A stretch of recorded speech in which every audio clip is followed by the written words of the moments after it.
जय हिंद दोस्तों, स्वागत है आपके अपने family Ajay Shashi study point में। दोस्तों, आप सभी के लिए फाइनली रेलवे के तरफ से बहुत बड़ी भर्ती की ऑफिशियली नोटिफिकेशन पब्लिश करके आपकी आरपीएफ की कांस्टेबल और एसआई की 11,000 से लेकर 12,000 पदों की ऑफिशियल नोटिफिकेशन आरपीएफ की तरफ से पब्लिश कर दी गई है। हमने वीडियो के माध्यम से 3-4 मंथ पहले ही आप सभी को बता दिया था, ताकि जो भी ऐसे कैंडिडेट थे जो कि स्पेशली आरपीएफ कांस्टेबल की तैयारी कर रहे थे और आरपीएफ के एसआई की तैयारी कर रहे थे, तो उनको थोड़ी सी मोटिवेशन मिल सके और वो हमारे सब्सक्राइबर हैं तो उनको पहले से पता चल जाए कि कौन सी भर्ती आने वाली है इन फ्यूचर। आप भी अगर जानना चाहते हैं तो हमारे चैनल से सब्सक्राइब करके जुड़ जाएं, ताकि कोई भी ऐसी भर्ती हो जो आपके लिए बहुत खास हो, इम्पोर्टेंट हो, उसकी अपडेट आपको पहले ही मिल जाती है हमारे यूट्यूब चैनल पे। आज की वीडियो में हम लोग देखेंगे आरपीएफ रेलवे प्रोटेक्शन फोर्स के कांस्टेबल और सब इंस्पेक्टर की जो 2023 में नई भर्ती आने वाली है उसकी एक्सपेक्टेड डेट के बारे में भी देखेंगे। ऑफिशियल नोटिफिकेशन में क्या होती है, क्या आपके लिए ज़रूरी है, क्या एज में आप सभी को छूट मिलेगी या नहीं मिलेगी। बहुत सारी इन्फॉर्मेशन हमारे पास है, लेकिन सारी इन्फॉर्मेशन आपको तभी पता चलेगी जब आप पूरी वीडियो को कंप्लीट देखोगे। तो चलिए आज की क्लास को स्टार्ट करते हैं। आप सभी को पता है कि देखिए, RPF new requirement 2023 apply for 12,000 constable and sub inspector. देखिए, कांस्टेबल और सब इंस्पेक्टर के लगभग 12,000 पद के लिए भर्ती आएगी, ठीक ना। आरपीएफ की न्यू वैकेंसी 2023, ये बहुत अच्छी गुड न्यूज़ है आप सभी के लिए भाई। ये भर्ती जो है 2020 में ही आपको लोकसभा में पास की गई थी, लेकिन तब से जो है ये भर्ती जो है आपकी पेंडिंग हो गई है। चलिए देखते हैं जो सारी जानकारी आपके लिए इम्पॉर्टेंट है वो सब चीज़ें, ठीक है। देखिए, बात करें टोटल वैकेंसी की तो टोटल 12,000 वैकेंसी आपको मेल और फीमेल दोनों कैंडिडेट के लिए देखने को मिलेगा, जिसमें अगर बात करें तो सिर्फ कांस्टेबल में 9,000 पद के लिए भर्ती आएगी और सब इंस्पेक्टर की बात करें जो कि काफ़ी अच्छी भर्ती है दोस्तों। मतलब सोच रहे हैं आप आरपीएफ रेलवे पुलिस के अंदर आप सब इंस्पेक्टर हैं, एसआई के लिए आप नियुक्त किए जाएंगे, तो ये अपने आप में काफ़ी ऊंचा ओहदा वाला भर्ती है। और क्या क्वालिफ़िकेशन रहेगी, क्या एज लिमिट रहेगी, क्या फ़िज़िकल रहेगी, हर एक चीज़ के बारे में बताएंगे। बस थोड़ा सब्र करके रखिए, क्योंकि कुछ सेकंड में सारी इन्फॉर्मेशन नहीं दी जा सकती है। अगर सभी जानकारी चाहिए तो थोड़ा समय दीजिए, ठीक है। चलिए, तो सब इंस्पेक्टर के 3,000 पद के लिए भर्ती आ रही है। आगे हम लोग बात कर लेते हैं इसकी एलिजिबिलिटी की। ये सबसे इम्पॉर्टेंट है आप सभी के लिए। तो एलिजिबिलिटी में जो सबसे इम्पॉर्टेंट है वो है आपकी एज लिमिट। तो एज लिमिट की अगर बात करें तो 18 से लेकर 25 साल अगर आपका एज है तो आप इसके लिए एलिजिबल हैं। किसके लिए? कांस्टेबल के लिए। वही अगर 20 से लेकर 25 साल आपका एज है तो आप एसआई के लिए, सब इंस्पेक्टर के लिए आप एलिजिबल हैं। जो आपकी एज काउंट की जाएगी मेरे भाई, वो एज है आपकी 1/7/2023 से काउंट की जाएगी। और एज में जो है 5 साल का छूट दिया जाएगा एससी एसटी को और 3 साल का छूट दिया जाएगा ओबीसी को, ठीक है। चलिए, अब बात करते हैं आपकी एजुकेशन क्वालिफ़िकेशन को लेके। तो एजुकेशन क्वालिफ़िकेशन क्या रहेगा? तो 10th पास आउट मांगा गया है, देखिए, कांस्टेबल के लिए, और ग्रेजुएशन मांगा गया है सब इंस्पेक्टर के लिए, ठीक है। चलिए, बाकी आप ऑल ओवर इंडिया, मतलब ये सेंट्रल की वैकेंसी है, तो इसमें ऐसा नहीं है कि आप यूपी वाले बच्चे हैं या फिर बिहार वाले बच्चे हैं या दिल्ली वाले, तो सबको अलग अलग जो है मतलब स्टेट वाइज ऐसा वैकेंसी नहीं है। एसएससी जीडी की वैकेंसी ऐसी आती है, ये सेंट्रल वाइज आपकी एक ही कटअप जाएगी, ठीक है। चलिए, अब हम लोग बात करते हैं कुछ इंपॉर्टेंट इन्फॉर्मेशन की, इसकी सिलेक्शन प्रोसेस कैसे होगी। तो देखिए भाई, अगर बात कर लेते हैं सिलेक्शन प्रोसेस को, तो सबसे पहले कंप्यूटर टेस्ट होगा, सीबीटी, फिर फिजिकल होगा, फिर डॉक्यूमेंट वेरिफिकेशन, फिर मेडिकल। ये 4 स्टेप होगा। तो अब हम लोग सिलेक्शन प्रोसेस को 1 बाय 1 समझेंगे कि सीबीटी में क्या क्या होता है, पीईटी में क्या क्या होता है, डीवी में क्या होता है और मेडिकल में क्या होता है। लेकिन उससे पहले एक इम्पॉर्टेंट इन्फॉर्मेशन आप सभी के लिए है कि अगर सच में आप चाहते हैं कि रेलवे के अंदर आपको कांस्टेबल में सेलेक्ट होना है तो इसका कट ऑफ क्या रह सकता है। तो देखिए भाई, अगर आपको कांस्टेबल में सेलेक्ट होना है तो टोटल आपके 120 प्रश्न होंगे। 120 प्रश्न में से अगर आप जनरल वाले बच्चे हैं और 110, ठीक है, 105 प्रश्न अगर आप सही करने का हिम्मत है आपके में, तो आप सब इंस्पेक्टर के लिए और कांस्टेबल के लिए कंफर्म आप सेलेक्ट हो जाओगे। 120 क्वेश्चन में 105 क्वेश्चन बिल्कुल सही सही आपको रो मार्क्स लाने होंगे अगर आपको सिलेक्शन चाहिए तो। ये मेल कैंडिडेट के लिए बोल रहे हैं। फीमेल कैंडिडेट के लिए अगर 95 क्वेश्चन आप चाहे कांस्टेबल के लिए हो या फिर आपके एसआई के लिए आप फीमेल हो, अगर आप इतने क्वेश्चन को सही अटेम्प्ट करती हैं, रो मार्क्स आपके आते हैं, तो ही आप मेल कैंडिडेट के लिए 105 रो मार्क्स और फीमेल कैंडिडेट के लिए 95 रो मार्क्स, चाहे आप किसी भी कैटेगरी से आते हैं।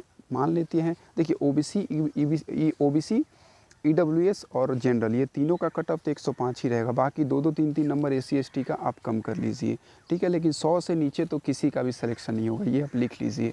पिछली बार इतनी ही गई थी कट ऑफ, और इस बार तो बहुत समय मिलेगा आपको तैयारी करने के लिए, तो कंफर्म है कि आपकी कट ऑफ भी अधिक जाएगी भाई। चलिए, ये तो कट ऑफ को हो गई। देखिए, हम लोग जो है ना आपको रियलिटी से क्या करते हैं, रूबरू करवाते हैं कि आखिर वो रियलिटी क्या है, आप पहले ही जान जाएं। अगर आप में दम होगा तो आप तैयारी करेंगे। फांकीबाजी वाले बच्चे का यहाँ सिलेक्शन नहीं होता है, ठीक है। काफ़ी कम भर्ती होती है और कंपटीशन अधिक है। तो जो बच्चे डिसिप्लिन में तैयारी करते हैं, स्मार्ट वर्क करते हैं, हार्ड वर्क करते हैं, उन्हीं का सिलेक्शन होता है। अब हम लोग बात करते हैं अप्लाई डेट के बारे में कि कब तक आप इस फॉर्म को देख लेंगे ऑफिशियल वेबसाइट पे रेलवे की तरफ से। तो ये फॉर्म आपको जो है नवंबर में देखने को मिलेगी, नवंबर में, ठीक है। नवंबर में ये फॉर्म आपको ऑफिशियल नोटिफिकेशन देखने को मिल जाएगी, और फॉर्म कब से अप्लाई होगी ये आपको नोटिफिकेशन में ही बताया जाएगा, ठीक है। हम लोग नोटिफिकेशन कब आएगी उसके बारे में हम लोग बता दिए। चलिए, अब हम लोग सिलेक्शन प्रोसेस को 1 बाय 1 बहुत ही अच्छे ढंग से क्लियर करेंगे। पूरी यूट्यूब पर इतने अच्छे ढंग से आपको सिलेक्शन प्रोसेस के बारे में नहीं बताई जाती है। आप वीडियो को पूरा कंप्लीट देखते हैं तो ही आपको कंप्लीट इन्फॉर्मेशन मिलती है। जो बच्चे वीडियो को कंप्लीट देखते हैं वो कभी भी कमेंट में नहीं पूछते हैं कि सर इसके सैलरी क्या है, सर सिलेक्शन प्रोसेस क्या है, क्योंकि उनको पता है कि हमारे वीडियो में हर एक चीज़ दी जाती है, लेकिन थोड़ा सब्र रखना पड़ता है।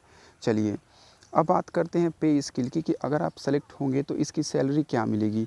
तो अगर आप कांस्टेबल के लिए सेलेक्ट होते हैं तो 5200 से लेकर 2000 आपकी 20,000 सैलरी बनेगी, मतलब 2000 पे ग्रेड पे आपकी सैलरी बनेगी। लेवल 5 की सैलरी है, काफ़ी अच्छी सैलरी है। बात कर लेते हैं सब इंस्पेक्टर को लेके, तो ये जो होगी आपकी लेवल 6 की सैलरी बनेगी 4200 ग्रेड पे, मतलब 34,500 से स्टार्ट होगी, और 7th CPC लागू होगा इसमें। सोचिए कितनी अच्छी सैलरी जो है सब इंस्पेक्टर को दिया जा रहा है। एप्लीकेशन फ़ी की अगर बात कर ले तो देखिए SC ST, physical handicap, ex serviceman और फीमेल का कोई भी फ़ी नहीं लगेगा, ठीक ना। बात करते हैं बाकी 100 रुपया फ़ी लगेगी किसको, तो जनरल वाले को, OBC वाले को और EWS वाले को। देखिए, आगे हम लोग चलते हैं। इसकी सिलेक्शन प्रोसेस में सबसे पहले कांस्टेबल के सिलेबस को आप देखेंगे, ठीक है। सबको पता है कि CBT एग्ज़ाम होगा। CBT एग्ज़ाम की अगर बात कर लें तो CBT एग्ज़ाम में क्या क्या पूछा जाता है, कितने नंबर का पूछा जाता है, कहाँ कहाँ से पूछा जाता है, आप देख लीजिए, ठीक है। ये आपके लिए काफ़ी इम्पोर्टेंट है। तो देखिए, जनरल अवेयरनेस से टोटल 50 क्वेश्चन 50 नंबर, अर्थमेटिक के 35 क्वेश्चन 35 नंबर, रीजनिंग के आपके 35 question 35 number, total 120 question 120 number का, ठीक है, आपका होगा एग्ज़ाम, ठीक है।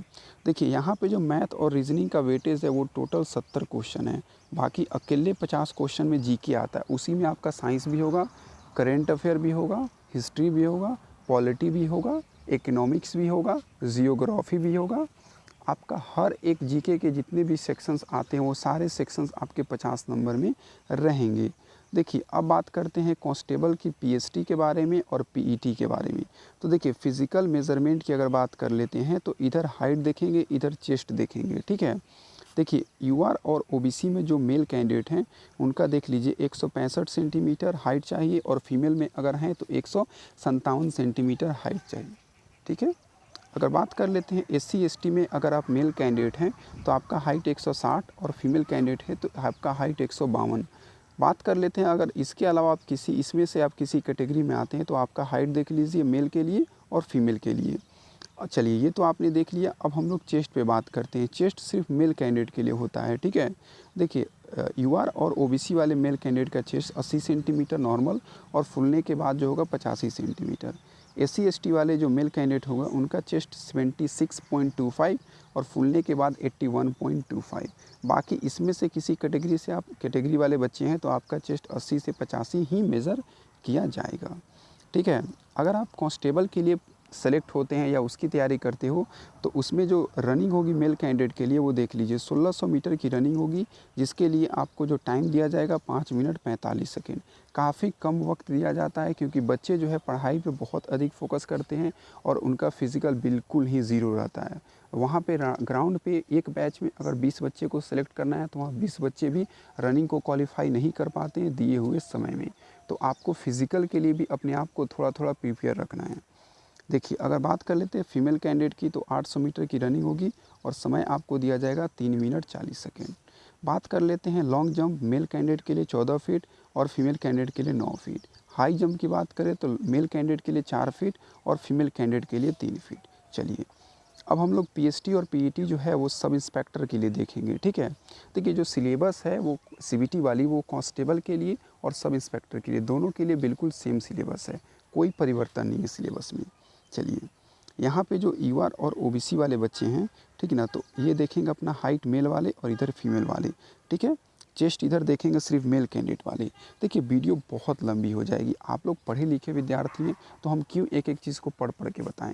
आप खुद से भी देख सकते हैं, इधर यूआर और ओबीसी वाले अपना मेल कैंडिडेट देख ले हाइट, इधर फीमेल कैंडिडेट, एससी एसटी वाले इधर मेल कैंडिडेट देख लिया, इधर फीमेल कैंडिडेट। और बात करते हैं चेस्ट जो है सिर्फ मेल कैंडिडेट के लिए है, तो यूआर का जो ओबीसी के बच्चे हैं वो अपना देख लें चेस्ट 80 से 85 और एससी एसटी वाले के लिए 76.2 से लेकर 81.2, ठीक है। चलिए ये तो हो गया। अब रनिंग की बात कर लेते हैं। सब इंस्पेक्टर में अगर मेल कैंडिडेट हैं तो देखिए 1600 मीटर की रनिंग के लिए 6.5 मिनट समय दिया जाएगा। अगर आप फीमेल कैंडिडेट हैं तो 800 मीटर की रनिंग के लिए आपको 4 मिनट समय दिया जाएगा।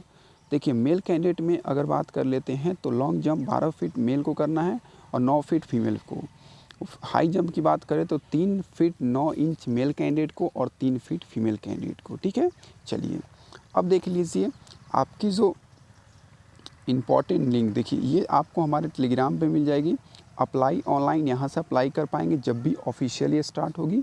और आरपीएफ की ऑफिशियल नोटिफिकेशन जो है, जो पब्लिश की गई थी, जिसके बारे में सारे टीचर्स वीडियो बना रहे हैं, वो कहाँ से पब्लिश की गई थी क्या, वो तो पता ही नहीं है आप सभी को। तो आप जाइए यहाँ से डाउनलोड कर लीजिए, ठीक है। चैनल को सब्सक्राइब कर लीजिए, आपको इन फ्यूचर बहुत सारी गवर्नमेंट जॉब्स आने वाले हैं, उनकी अच्छी अच्छी वीडियोज़ आपको मिलने वाली है।